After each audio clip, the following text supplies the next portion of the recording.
Hi everyone, कैसे हैं सब लोग, कैसी चल रही है तैयारी। एक और strategy session based on the NCERT. अब आप लोग समझ गए होंगे कि एनसीईआरटी का क्या इंपॉर्टेंस है, क्योंकि मैम बार बार आ जाती हैं कि एनसीईआरटी पढ़ो पढ़ो पढ़ो। बेटा this is to show you कि भाई सारा पेपर एनसीईआरटी से ही आता है, और जब से पेपर एनटीए ने बनाना स्टार्ट किया है तो एनटीए बिल्कुल क्लियर कहता है कि एनसीईआरटी के बाहर कुछ भी नहीं आएगा। आज का स्ट्रैटेजी सेशन बेसिकली उन लोगों के लिए है जो एक बार या दो बार अपना सिलेबस पढ़ चुके हैं, मॉक टेस्ट दे चुके हैं, मॉक टेस्ट को एनालाइज कर चुके हैं, फिर भी उनका स्कोर 150 से ऊपर नहीं जा रहा। ठीक है, तो वो लोग बार बार क्वेरी करते हैं कि मैम क्या 150 पर ही रुक जाएंगे हम, कोई तरीका तो बता दो 150 से ऊपर जाने का। तो आज मैंने आप लोगों के लिए एक ऐसा तरीका निकाला है यहाँ पे कि आप 150 से ऊपर या 160 से ऊपर कैसे जाएंगे, कौन से वो छोटे छोटे से हमारी सीक्रेट सॉस रहने वाली है 150 से ऊपर जाने के लिए। ठीक है, सीक्रेट सॉस है बट बहुत इंपॉर्टेंट सॉस है। ठीक, तो ये आपका वो ऑरिगेनो है जिसके बिना पिज्जा पूरा नहीं होता, राइट।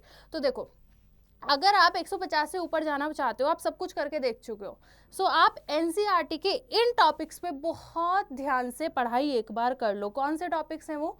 फिजिकल केमिस्ट्री से बेटा शुरू करेंगे। मैंने लिखा है सबसे पहले सॉलिड स्टेट। तो सॉलिड स्टेट में कुछ ऐसी चीज़ें हैं जिनको हम इग्नोर कर देते हैं, जैसे कि टाइप्स ऑफ सॉलिड के डिफरेंट डिफरेंट एग्जाम्पल्स, कौन कोवेलेंट है, क्या हाइड्रोजन बॉन्डेड सॉलिड में क्या टाइप दिया हुआ है एनसीईआरटी में, क्या एग्जाम्पल दिया हुआ है, लाइक दिस।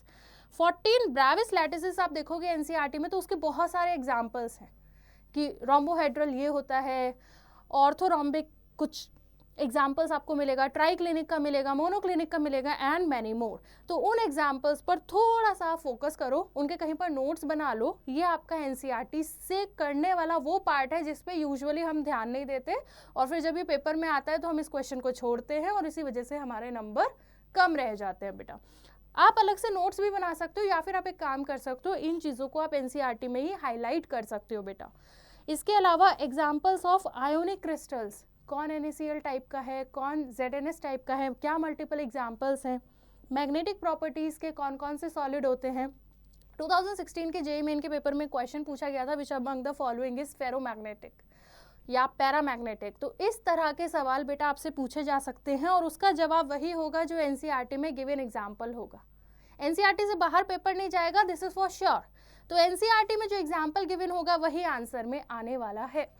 इलेक्ट्रिकल प्रॉपर्टीज के मल्टीपल एग्जाम्पल्स, डिफेक्ट्स के examples and etcetera. Solution chapter में आप क्या पढ़ सकते हो बेटा, एनसीईआरटी से क्या सीक्रेट सॉस रहने वाली है। Positive and negative deviation solutions के एग्जाम्पल एनसीईआरटी देता है, और ये एग्जाम्पल काफ़ी बार पूछा जा चुका है, और अगर हमें याद नहीं है ना एनसीईआरटी से, तो हम वहाँ बैठ के दिमाग नहीं लगा सकते, हम वो रिस्क नहीं ले सकते इन एग्जाम्पल्स पे कि हम कोई लॉजिक लगा लेंगे, नहीं होगा बेटा एग्जाम प्रेशर में। इसलिए बेटर है इसको याद कर लिया जाए। एजियोट्रॉप्स के मल्टीपल एग्जाम्पल्स। इलेक्ट्रोकेमिस्ट्री चैप्टर की अगर बात करें तो बेटा बैटरीज, कोरोजन, इन सब को हमें एनसीईआरटी से ध्यान से कवर करना है। आगे चलते हैं काइनेटिक्स पर। तो काइनेटिक्स में कहीं कहीं पर एनसीईआरटी क्या करता है, बीच बीच में ना ऐसे लिख देता है ये रिएक्शन इस ऑर्डर की है, एक्सपेरिमेंट ऐसा कहता है कि ये रिएक्शन इस ऑर्डर की है। तो ये सब चीज़ें हमें नोट कर लेनी है, और हमें डिफरेंट ऑर्डर्स के एग्जाम्पल्स, एनसीईआरटी वाले एग्जाम्पल्स याद कर लेने हैं बेटा। क्लियर है। सरफेस केमिस्ट्री में कुछ भी हम छोड़ ही नहीं सकते। सरफेस केमिस्ट्री चैप्टर ऐसा है जिसको आप पूरा एनसीईआरटी रीड कर डालो 2 से 3 बार। सरफेस केमिस्ट्री के सारे एग्जाम्पल्स, जितना कुछ एनसीईआरटी में गिवन है, आप कुछ नहीं छोड़ सकते हो। बाकी फिजिकल केमिस्ट्री में तो जो मैंने बताया है आप उतना एनसीईआरटी से कर लो, बाकी आपके नोट्स और न्यूमेरिकल की प्रैक्टिस है। But surface chemistry complete NCERT. Some basic concepts of chemistry में हम कुछ ऐसा पोर्शन है जिसको नेग्लेक्ट कर देते हैं, जैसे कि शुरुआत होती है चैप्टर की और लॉज ऑफ केमिकल कॉम्बिनेशन तक पहुंचते पहुंचते बहुत सारी थ्योरी है, scientific notation, addition, multiplication, subtraction, फिर डिफरेंट डिफरेंट लॉज, वो सारी थ्योरी बेटा हमें कवर करनी है। स्ट्रक्चर ऑफ एटम में discovery of sub atomic particles हमें एनसीईआरटी से रीड करना है।